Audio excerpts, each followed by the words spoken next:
hello.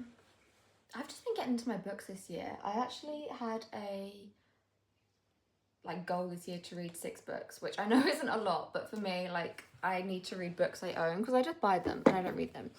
And I ended up making my collection bigger and stuff. But anyways, I just finished Frankenstein, Mary Shelley, and what got me onto this is that I had a copy of Pride and Prejudice. I read it at school and I was like, I might as well read it again so I actually remember what it was about, because I don't want to own books that I don't I want someone to ask me about it and I know what to say, rather than being like, I don't know, maybe it's an OCD thing, but yeah, that's that. And then so I started collecting more classics that I'd actually want to read in the same covers, and I was like, it's getting close to Halloween, I'm going to get Frankenstein. So I read Frankenstein. Also, I never knew the lore and stuff behind, one of the great Halloween figures. And I love everything gothic, so it was meant to be a match made in heaven. And yeah, I just wanted to do a little book club. When I was reading it, I just felt really I just wanted to talk about it, and yeah, I don't know. So I made a little short and a TikTok about the overall views about it, but this can be more in depth. We're part of a club here. So I've got some tea. I've got a Halloween onesie on. It's still the great vibe. So, I don't think I've even seen a Frankenstein movie before. I just know the figure Frankenstein in modern media. But this basically is kind of in 4 bits. It's in 3 volumes, and then there's a couple letters before volume 1 to read, which, yeah, so there's 20 pages of letters. I think there's 4 letters.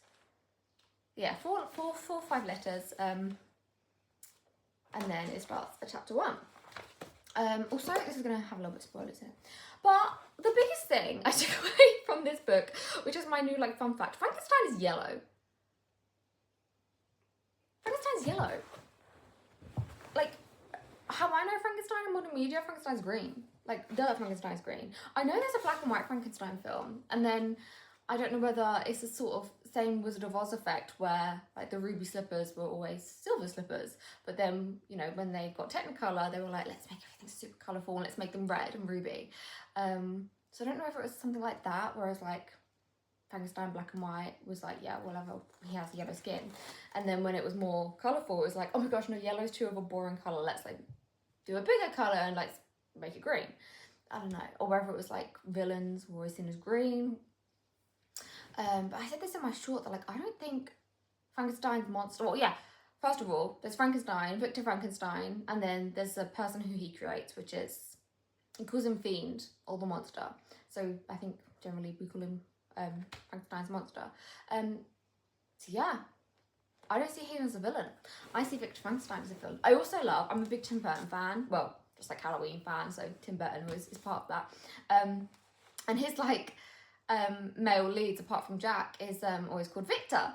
So I just thought that was cool because it's Victor Frankenstein is obviously this sadistic, narcissistic man that creates this being, and that's who he names his gothic characters after. I just think it's cool. But anyway, something I found really interesting about this book is that, should we read the blurb? Yeah, let's read it. Just see what actually Mary Shelley wanted it to be about. Okay, so a twisted upside down creation myth. Mary Shelley's chilling gothic tale lays bare the dark side of science and the horror within us all. It tells the story of Victor Frankenstein, who plunders graveyards to create a new being from the bodies of the dead, but whose botched creature caused nothing but murder and destruction. Written after a nightmare, when its author was only 18, Frankenstein gave birth to the modern science fiction novel. Oh, I think I did know that, but I forgot. Is that a general fun fact thing that she had a nightmare about it and then wrote it? It's so interesting. It's just about the graveyards of the bodies, because I swear there's no actual detail. He says that he is doing science experiments and stuff, but there's no details to actually how Frankenstein was made.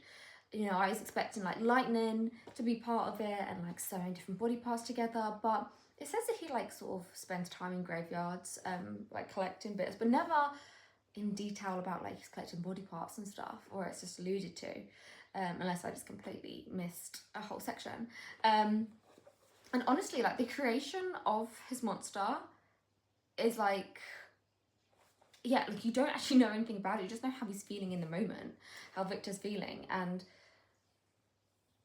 yeah, I was confused because I just kind of thought Frankenstein's monster was a zombie. But later on, he becomes like a really like sentient being. Like he sort of learns, he like observes his cottage and like and learns like how to speak and then how to read and like just like customs and stuff, or like cultural practices. And yes, he becomes this like really like sentient cultured being, and he realizes how lonely he is and how he's like 8 foot, right? Which also like distorted my idea of the fact that Victor Frankenstein was getting body parts, because I'm like, I mean, like, you know, some people are long legged, some people are long torsoed, and maybe he just got some long legged and long torso. I don't know.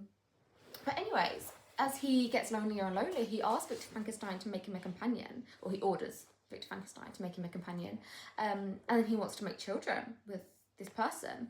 And I didn't know whether that was Frankenstein's monster being a little bit like naive, that like, you know, if you're a zombie you can't make kids because you don't have a, or actually I don't know how it works, but whatever. And Victor Frankenstein goes to make this female friend for him, and then starts to think, actually, we don't know if this female friend is going to be as kind-natured as, you know, the one we've already made, and they're going to create kids, and they're going to create a whole race, basically, or a whole species, not race, of this creature. Oh, the door's shut. And like, are they going to be like living among humans? Because like the deal was that Frankenstein's monster felt so lonely, and he was taking out a lot of rage on stuff, on people who just like weren't friendly towards him, and trying to like get Victor Frankenstein's attention. At first he was like killing people without realizing. Like this little boy was screaming because he obviously, the Frankenstein's monster was huge and scary looking. He had yellow skin. And he started screaming, and Victor Frankenstein also, yeah, of Mice and Men, you know how like Lenny's a little bit big-handed and stuff. I wonder if that was based after Frankenstein's monster. But anyways, he tried to like stop the boy from screaming, and it ended up strangling him, and he died. So Frankenstein's monster was understanding that like he had killed the boy, but I don't think he was intending to. And then upon realizing that he could cause this death and destruction and misery to other people, he did it more to like prove a point to Victor that if Victor wasn't going to make him this female friend, which meant that he would be lonely his whole life and like a massive outcast, then he was going to make Victor feel the same way and take away everyone from him. But yeah, I don't understand the whole like, could they have made kids? Like, it just felt so much more like sci-fi-y than like realism. From that point, and maybe, you know, I'm harpering, focusing on the wrong things. But yeah, if you're a zombie, you can't make kids. And Frankenstein's monster, it was understood that they could make kids if there were more versions of them. But anyways, he was like a kind person. First of all, Victor Frankenstein was sort of like tormented by grief. He lost his mum. You know, his sort of sister was like an adopted orphan, and yeah, he wanted to make an imprint on the world. He had like a godlike kind of a god complex, a narcissist for sure. He lost his mum. He found that really hard to cope with. He went and studied science, and a lot of people didn't like, because he was sort of focused on like ancient natural philosophers and scientists, whereas the modern of the day, of the Gothic day, academics were like, why are you focusing on that? Is that Bessie Bella? Oh no, we're like, she looks so dark in the camera. Anyways, the modern natural philosophers were like, yeah, no, that's so outdated, like that's not real. But Victor Frankenstein, I guess, felt like so outcasted, because and maybe this like godlike narcissistic personality thing came in more because he was like, no, I'm gonna continue the old way, and I don't think very highly of you. And that's kind of like what happened, and he sort of got so stuck in his mind, and maybe that's what led to sort of this like creation of Frankenstein that he does describe later on in the story as like quite horrific, and you know, it is like a tragedy basically about what he's done. He's like, it is like a monster he's created, like just like even visually and the actual act of like, I guess, sewing his body parts and stuff together. But yeah, it's so interesting. There's no detail at all about how he does it, which, you know, maybe I'm sadistic in wanting to know, but I just thought that would be, you know, that's why we always get shown that, even on like Frankenweenie, you know, it's like the whole thing is that he's bringing someone back from the dead or whatever. But anyway, so yeah, so he wants to like bring back life, I guess, you know, that by his mother's death, he was like consumed with grief and stuff. But yeah, I think it just gives off massive narcissist behavior. You know, he was an outcast. His friend was more into like languages and culture, and like, yeah, his friend Henry is just sort of like a light. Like, he just loves exploring life and everything life has to offer and all the emotions and feelings. And yeah, Victor's like so much more like a solitary being, and he loves science, but he doesn't have anyone to share that with. And interestingly, maybe it would have been different if someone had, I mean, he did have one academic that believed in, or respected at least, the ancient ways of science, and Victor definitely respected him. But I wonder if, you know, it would have played out differently if he'd have felt less like an outcast. But maybe he like purposely wanted to be an outcast because to like prove this like godlike thing, because he definitely wanted to create a whole new species that sort of like he wanted to be the creator. And there's an essay at the end of it, and also the whole there's like a separate title called, it's like Frankenstein or the Modern Prometheus, which I don't really know much about, but now I do. Apparently it's like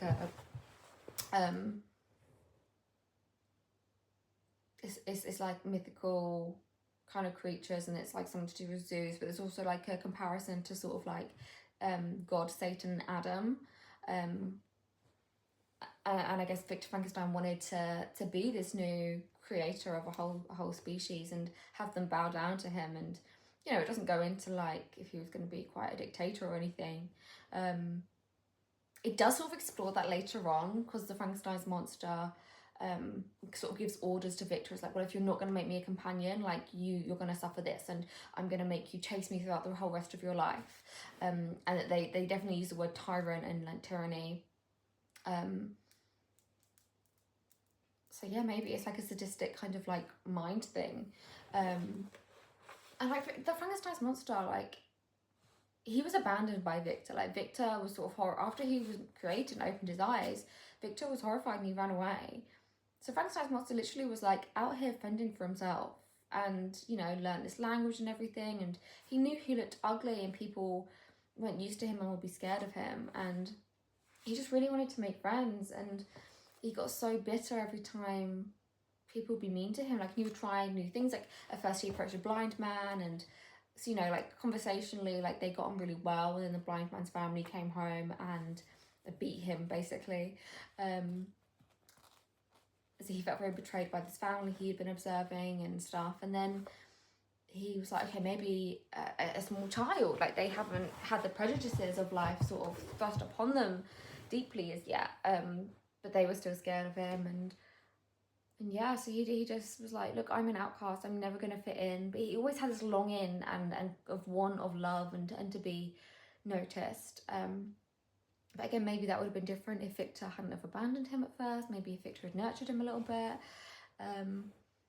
But it's definitely this, like, I think in my TikTok I compared it to like Killing Eve, and I haven't actually seen it, but I know that there's this like obsessive behavior with each other, that it's like they want to kill each other, but they're also indebted to each other, and they're the only one. Do you know, like Victor Frankenstein created this monster, he doesn't tell anyone about it.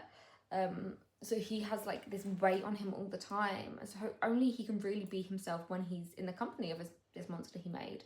And same for the monster, like no one will talk to him apart from Victor Frankenstein. So they have this like obsessive behavior of like kinship and like a kindred spirit. Like they're obsessed with each other, they only feel seen with each other, but they want to kill each other, they want power over the other one. There's, you know, I think there's like different they go through sort of like Victor having the power of tyranny over Frankenstein, over his monster, and then the monster having power over Victor, and even like at the end, like Victor ends up dying basically, and Frankenstein and his monster comes back. I keep calling him Frankenstein, and Victor's monster comes to his grave, and he's like, I don't know, like he just has all these feelings, and then he basically goes off and kills himself. So it's like they couldn't exist without the other. And there's so many times where Victor's like, I let him go. Why didn't I just kill him? Like, what's going on? And even within themselves, like they both express to each other that they both want to die, that they've had suicidal thoughts, that they're like, well, they couldn't go through with it. So yeah, it definitely reminded me of the Killing Eve sort of relationship that I understand it to be without watching it. But another thing which I thought was really cool, and I was like, is it like a Fight Club thing? I don't know if you've seen Fight Club, but just don't tell anyone that we're going to talk about it. Because first rule of Fight Club is don't talk about Fight Club. But we're going to talk about it. So basically, Brad Pitt and the guy who played the Incredible Hulk, the two characters, are actually just the same person. And Brad Pitt was just a figure of his imagination that was like a cool version of him that could create all these things that he thought he couldn't do.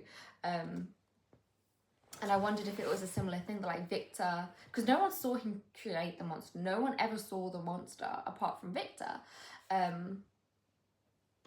Or obviously we hear about the monster meeting like the blind man and the child, but we only hear that from the monster's point of view when he's telling Victor.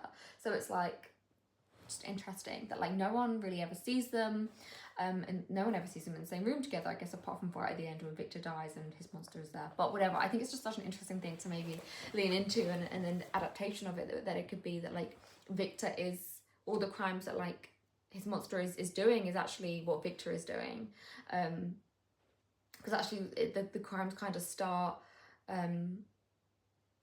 when his monster burns down a house. It doesn't have anyone in it, but he burns down the house of the blind man and his family where they used to live, because he really admired them, but they kind of, you know, didn't admire him back. So it's that kind of outcast feeling of like, I don't want this house to exist. I don't want reminders of that. Like, I just don't want that to be a thing.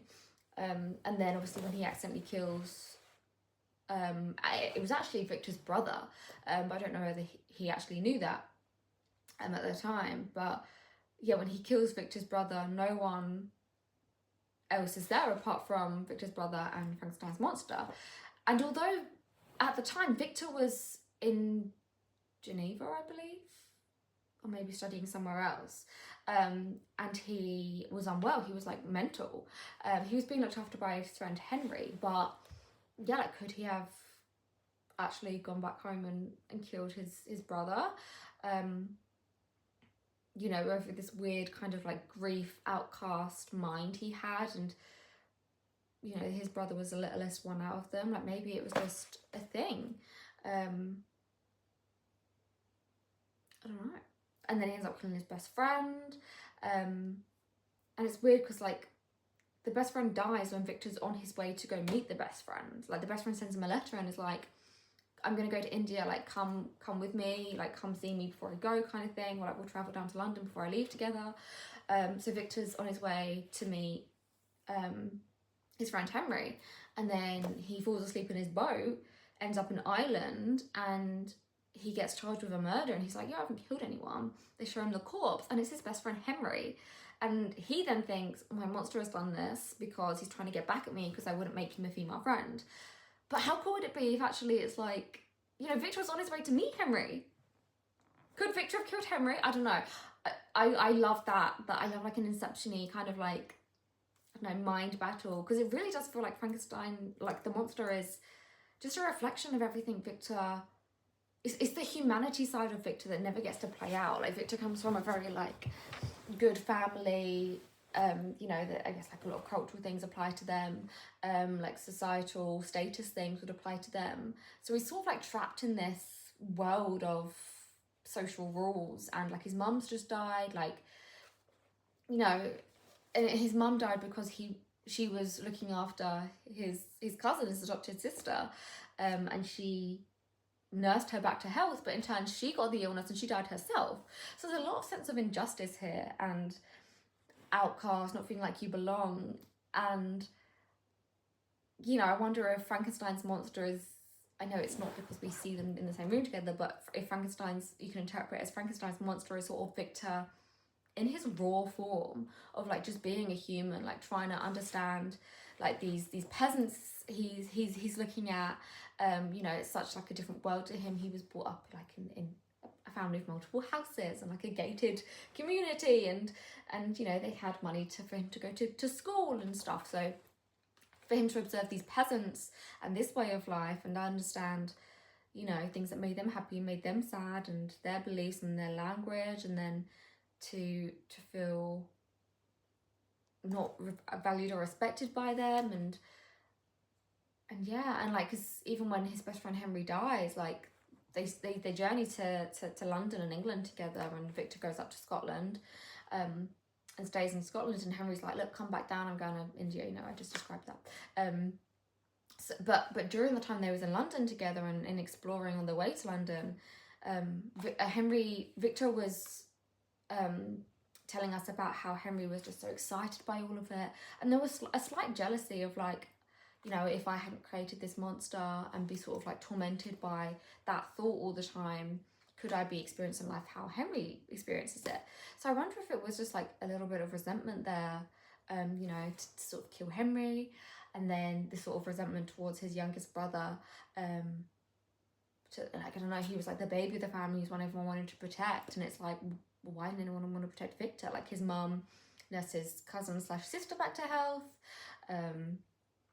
and Victor maybe felt a bit sidelined by that, and then there was like the tiny baby, he felt sidelined by him, so maybe that's why he wanted to kill him. But also, interestingly enough, like, Victor is not, I don't think he's a good person at all, because he knows his monster killed his little brother, but he lets a lady called Justine die for it and be framed for this murder.